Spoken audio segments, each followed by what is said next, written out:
I always think it's important to have some models to look to, and I guess you could say idealized figures. I mean, I don't know. My best friends are dead white guys from Europe. No, No, I know what you mean, and I've talked about that on my podcast before too, and that's a good point. I mean, we've talked about it before. Like, no matter what you're doing, no matter what areas you're trying to grow in, like having the correct heroes, if you will, is extraordinarily important. Yeah, it helps to keep calibrated because you've got a long journey ahead, and you can always look to them for inspiration for somebody that did it correctly. Absolutely. As far as you're concerned, that's a very personal matter, but I always thought it helped keep me focused because, they were all human beings, same as we are, and granted, some of more higher abilities than others, but sure, the dedication of any of those people is unquestioned in most cases. Yeah, for sure. And it's kind of shows, hey, this is what can be achieved in a lifetime with the proper focus. Sure. And the proper talent. I mean, we're not certainly diminishing that fact. No. But, I look at that as very empowering, and I hope other people are doing that. I don't know if they are or not. To me, it's cool to break it down like this because it helps me remember that, okay, Matisse, who's one of my biggest artistic idols, like I have his work tattooed on my arm, for God's sakes. But like he would I can't say with 1,000% certainty, but I feel like I can. He would go into a museum and see a Cezanne and be like, man, I got a lot of work to do. I'm sure that seemed to be on the next level for him. I am 1,000% certain that moment happened, despite not having been there. And it's just like when I go to the museum and see a Matisse and say, man, I got a lot of work to do. Like, he was a mortal man just like I am. He was an artist and he was obsessed with it and he worked on it his whole life, and he reached a point where he was, on top of his game. And I think that's what anybody's trying to do, anybody that's working towards something. Absolutely. And, the other thing, too, is to realize, whatever you're pursuing, you've got hopefully you have some heroes that you can look forward to use as models for your own development. And this is an area I really struggle at, and I know King has struggled at in the past, is too direct comparison of, hey, what I'm doing here is interesting, but it's nothing compared to Brahms. Right. I mean, that's a death sentence. It's a death sentence. And it's good to hold yourself to a standard, and it's good to look at Brahms and say that's how it should be done because it's true, but... I like surfing occasionally. I don't compare myself to Laird Hamilton, because if I did, I would be dead within a month's time. Sure. I can't just drop into the biggest wave, and I mean, you'd be an idiot to think that you could. Right. So, you will serve yourself a piece of humble pie if you do that, but I think that's what takes such courage in any realm that we go into in life is, well, this is where I'm at, and now what am I going to do about it, and what can I do about it at this point in time?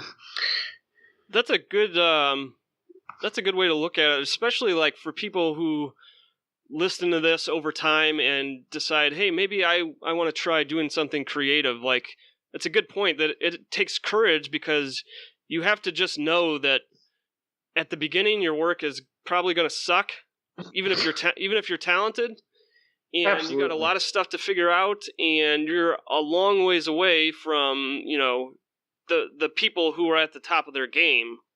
So it takes courage to keep going in that circumstance. I mean, there's resistance at every turn. Absolutely. Suppose you want to start cooking, something King and I do very little of, but let's just, for the sake of an example. Sure. You've got to assemble a list. You've got to go pick this stuff up at the grocery store. But even before you get that, you got to get a recipe. You got to get your pots and your pans and all the paraphernalia to make this possible. But then you still don't know what the hell you're doing. Sure. So, I mean, think about how many steps of action need to be taken before you can even get off the ground. Oh, absolutely. So, I mean, it's a lot easier to think, oh, I'd like to do that someday. And then that never happens unless you're going to take very specific action that's going to execute your plan. Yeah, absolutely. And, once you do it, of course, you're going to find out a couple of things, regardless of what you're pursuing. Hey, I think this is kind of fun. Mm-hmm. And if it's not, then you go find something else to do. Sure. And 2, I don't know what the hell I'm doing. Right. But that kind of beginner's mindset, I think it's probably been coined a few times, is a pretty valuable place to be. Yeah, for sure. And I don't know, don't you feel like your endeavors in the visual realm, King, like pretty much inform the rest of your life? Oh, in many different ways. That's and it's always hard to say if it's that way. Is it art's informing your life or your life's informing your art? Because, one of my favorite pastimes is I like lifting weights. Mm. And, there are as many different types of approaches to lifting weights as there are people. Sure. There are very strict, very, I guess, organized programs. Mm-hmm. And, people that swear by those. Then there are very loose programs where people say, I don't know, just pick up something heavy and lift it. Sure. And everything in between. And I found, I like simplicity. I like the tested and true, and I like the fundamentals. Sure. Is what I'm finding out more and more about myself. And, that seems to show up in a variety of activities that I do. So it's like, oh, that's inherent in me, and I'm going to pursue that in other things that I like. Oh, no doubt about it. Yeah. Where, go ahead. I mean, as far as the visual realm, I mean, that how I approach a problem, I would have to think to come up with a specific example, but how I approach a problem in painting is probably similar to how I would approach it in real life, which, Mm-hmm. I could think of an example now because this is a bad example, and this is, something that's the only kind we give around here. This is something that I have to work on myself, but, there have been many times where after struggle and problem in a painting, I'll give up on it and put my fist through it. Mm-hmm. Which is a way of solving a problem I've used in other areas of my life that, it's not necessarily good. We've seen it with other things that maybe we shouldn't have, but just for the record, ladies and gentlemen, King is not currently wearing an orange jumpsuit, so this concept hasn't taken hold too much. No. I've gotten better, and just for the record, over the past few weeks of trying to get this podcast together and being unsuccessful, I have not destroyed my computer. So, which is something you have done in the past, if I'm progress is being made for sure. I've definitely have memories of throwing computers across the room, literally. Yeah, I thought it was pretty likely that prior to getting this thing launched today, we were doing some troubleshooting, and I work with computers all day long, so I know one important fact, which is, hey, once we solve this problem, guess what? There's 10,000 more behind this. And sure. Of course it's not going to work. Why would you think that it would? Right. And then you're always pleasantly surprised if it does. Mm-hmm. But unless you spend enough time around computers, you're kind of shocked that it doesn't work. And yeah, the chances of watching a laptop destroyed before my very eyes via Skype on King's end is probably very high. Yeah, well, my attitude is more everything looks good. Why the hell isn't this working? which is not correct in the realm of computers, as you pointed out. Yeah, that's but that kind of tenaciousness and patience and ability to work through problems is something that we do all day long in other facets of our life. Sure. And I mean that this is a prime example. It just serves to inform us now. Definitely. So, I think and I don't know if you get that if you're not actively engaged in a pursuit or an active participant in your own life. I mean, you're coming home from the job that you work, whatever that may be. Maybe you love your work, maybe you hate your work, and then you're vegging out into the default setting with your, whatever it may be. Anything you're pursuing, it's a vehicle for development. I mean, absolutely. And, it's the more I think about it, doing work worth doing is probably the most enjoyable thing on this planet. So, for sure. What is worth doing? Well, that's entirely up to you. That's, again, a very personal matter. There's things that I would really love to get into in a different life. Maybe I will, but, I really love languages, or science is cool. I don't have a terribly scientific brain, so I just got to make peace with that fact and move on to something else. Sure. So I guess, what can we say in closing here, King? Because I feel like we've reached a natural progression. Do you agree? We're getting there for sure. All right. This is, like we said, this is a vehicle for us and for our own development, and this is something we did anyway. This is something we've done almost every day for however many years we've done it. And now we're just going to be putting it out there so other people can get a sense of it, so other people can, maybe have a reason to push themselves into something that maybe they're not doing that they want to do, like reading a book like we talked about before, or, maybe people aren't interested in that kind of personal development that'll enjoy the show just because, we enjoy talking to each other and we like throwing Seinfeld quotes out there and, King of the Hill quotes and just acting ridiculous. Maybe that's all they end up liking about the show, and that's okay too. I mean, again, this is for us.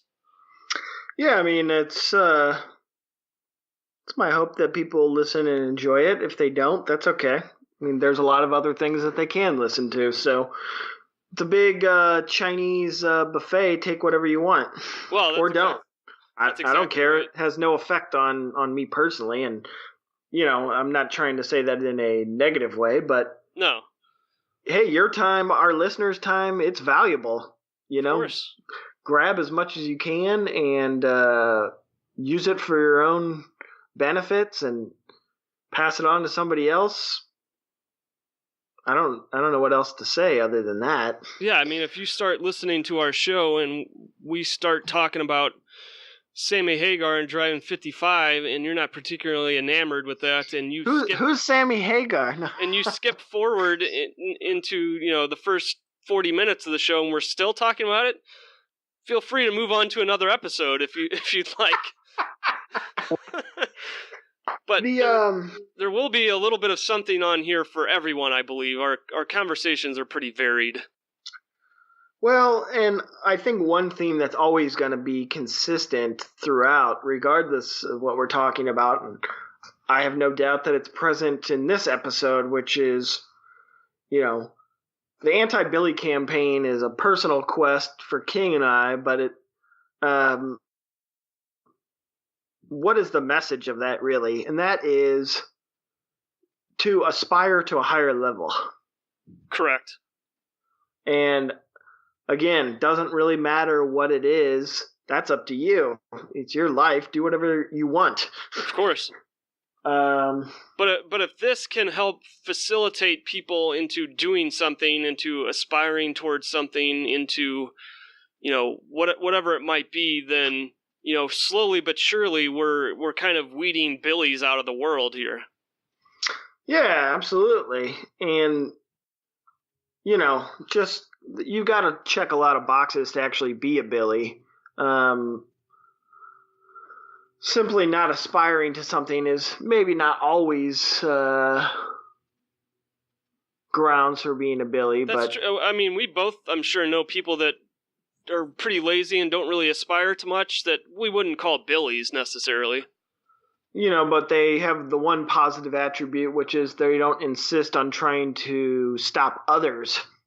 Yeah, for sure. Which is a hallmark of a Billy is, hey, you're not actually doing, you're trying to accomplish something. Let me go stomp on what you're trying to do. Well, this is not a commendable thing in any realm of life. Yeah, I mean, I know a lot of people that are super nice people that are, doing their thing, and they might have families or whatever, or maybe they don't, but they're not really doing anything else. I wouldn't necessarily call them Billies. The fact of the matter is, though, at one point they wanted to. True. At one point they wanted to. I don't know when that point was. It's different for everybody.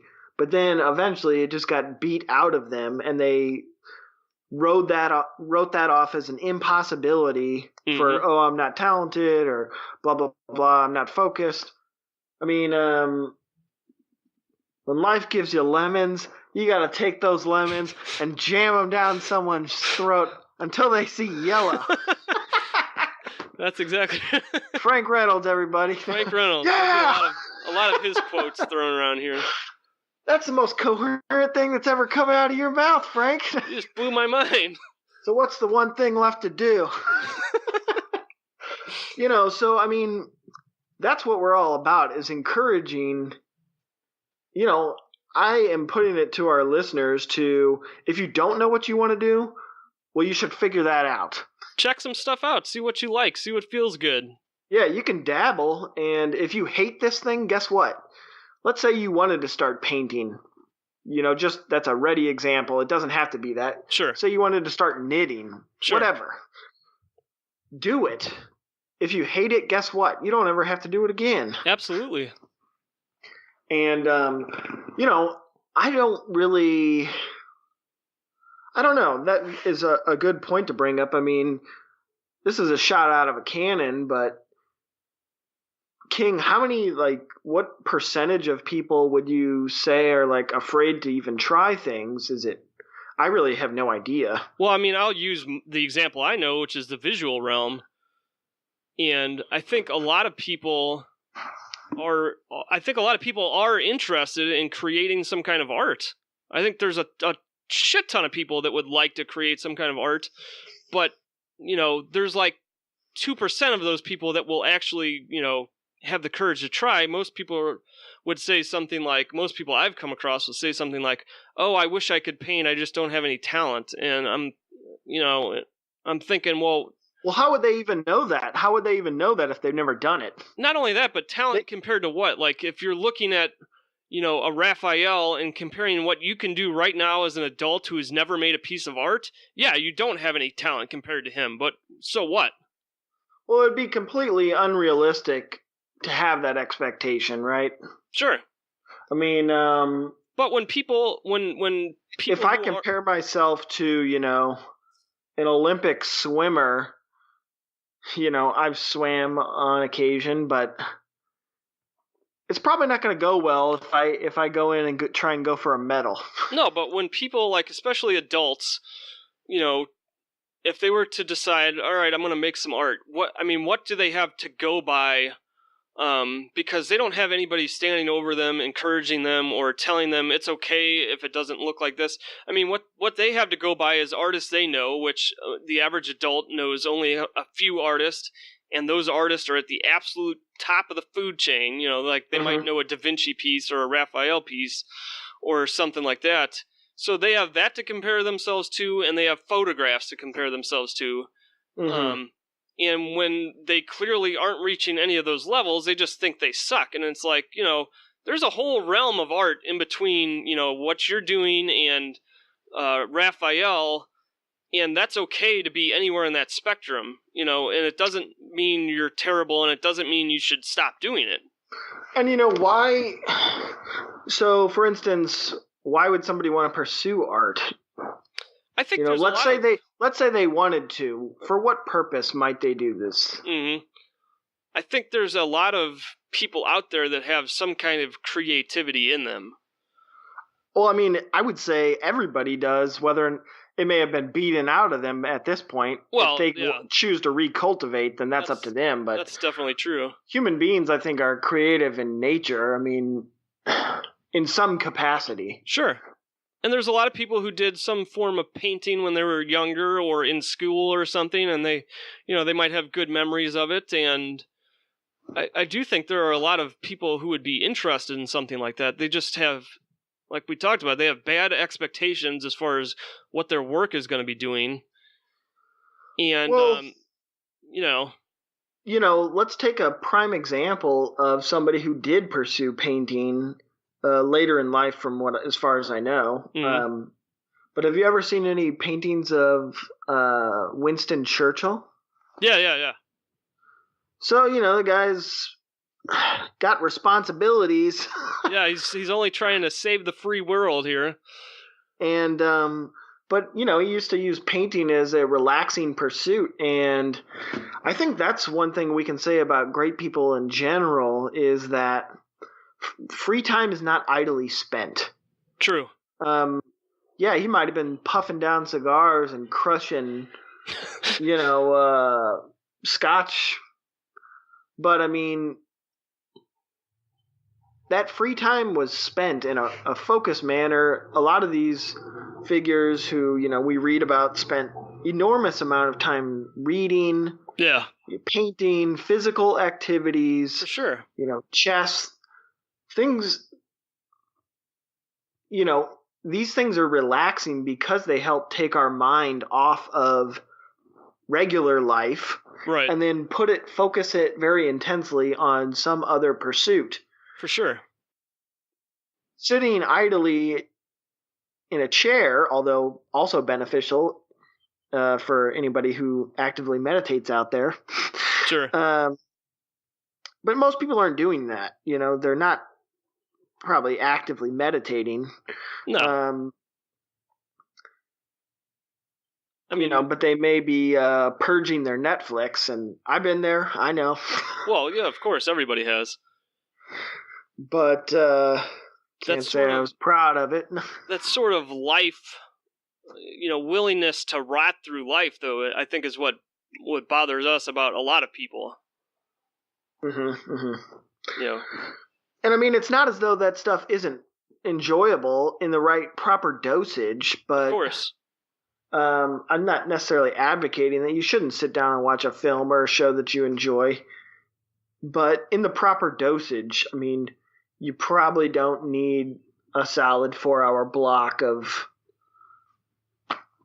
insert blank show here. Right. Well, it's like everything else in life. I mean, yeah, you should have some pizza once in a while, but you should not be having a large pizza 2 or 3 times a day. Speak for yourself, buddy. Well, I don't think you or anybody else should be having a large pizza 2 or 3 times a day. That's just me, though. Hey, don't tread on me. This is America. I'll eat 7 large pizzas if I want. Yeah, what are you going to do about it? No. Hey, I guess if you're going to eat a shit ton of pizza, you should go full hog with it and just get 7 of them. Yeah, like we said, if you're going to do something, be committed, right? Do it up and do it right. Yeah, absolutely. But, so, I would say in conclusion, and, it's my hope for the listeners that are with us, sit down with I do this all the time, so I'm not giving anybody advice other than myself, really, is sit down with a piece of paper and write down what you want to focus on and begin to formulate a plan on how you're going to do that. I mean, I do that literally every week of my life. Mm-hmm. I think the majority of conversations King and I talk about are of something of that nature. How can we perfect, how can the structure be perfected to pursue these things? Right. And have the courage to say, hey, I want to do this, and then go do something about it. Absolutely. I know foreign languages are pretty popular. A lot of people would like to learn one. All right, then. Mm-hmm. How are you going to go about doing that? Sure. How are you going to take it from an idea to reality? And I mean, it doesn't have to be this Herculean effort.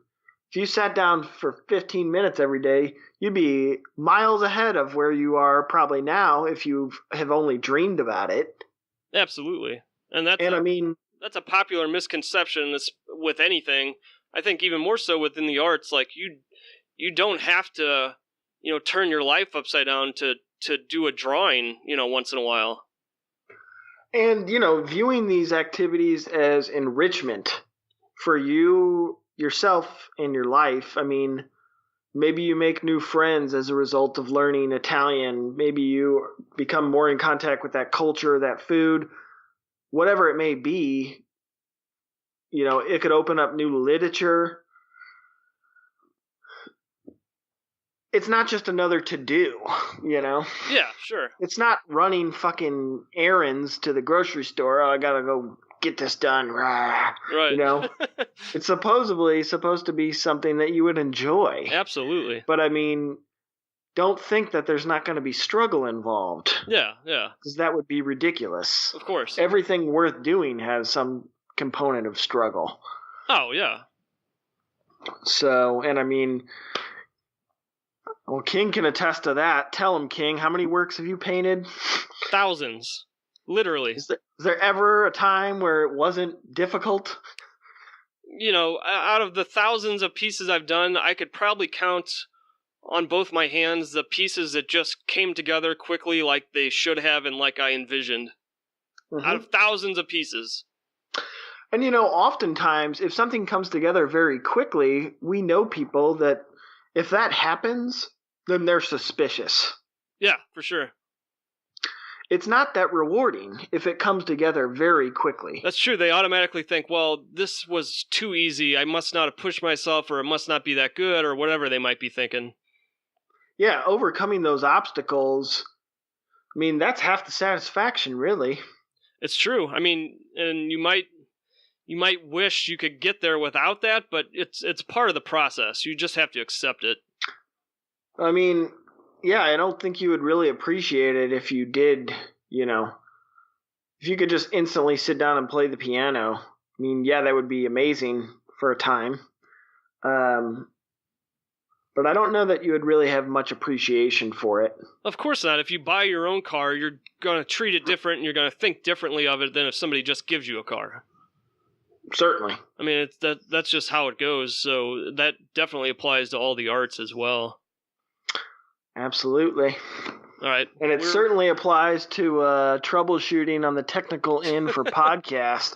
This one came together, and I'm happy about it. Maybe I'm speaking too soon, but I'll go back and check it here before it gets posted. But you just screwed us with that. You just called down the gods on that one. If you're still listening after an hour, thank you for listening to the inaugural Anti-Billy campaign. I'm sure Brother Dave will join me in that, and absolutely. This will probably be the most serious episode that you hear for a while, anyway. I would say that's very likely. The ridiculousness will definitely get turned up in future episodes, and the entertainment value will as well. But again, this is for us, and we're going to enjoy it, so all we can say is we hope you guys do too. I wonder, I'm going to close this off with a quote here, if you don't mind, King. Here we go. Go for it. And I've been meditating on this for about a week now, and, that's something to consider. The world we live in there's information everywhere, and we are over-consumers of information. Absolutely. So take one idea and take a hold of it, and try and have it, one idea can totally alter your life. Yeah, for sure. But, I mean, we are so spendthrift and cast aside things because we are literally bombarded. And I'm going to bombard our listeners right now with more information. Sure. And, but I've been thinking about this for a solid week. and I think it's a benefit. Let's get it out there. So, drum roll, please. No. Begin at once to live and count each separate day as a separate life. Seneca. I like that. Begin at once to live and count each separate day as a separate life. Perfect. And, I've really been thinking about that a lot because I thought if every day was its own lifetime, you're going to hit everything. You're going to hit the emotional. You're going to hit the mental. You're going to hit the physical. You're going to hit, realms of friendship. You're going to make sure you get everything in. Well, that's it. You're going to make the most of your time. You're going to have a very balanced day. And I thought, man, if you could apply that concept every day, you'd have quite an extraordinary life. Absolutely. So, on that note, there you go, man. Onward and upward. Hey, sounds good. Everybody out there, thank you for listening. We'll be back.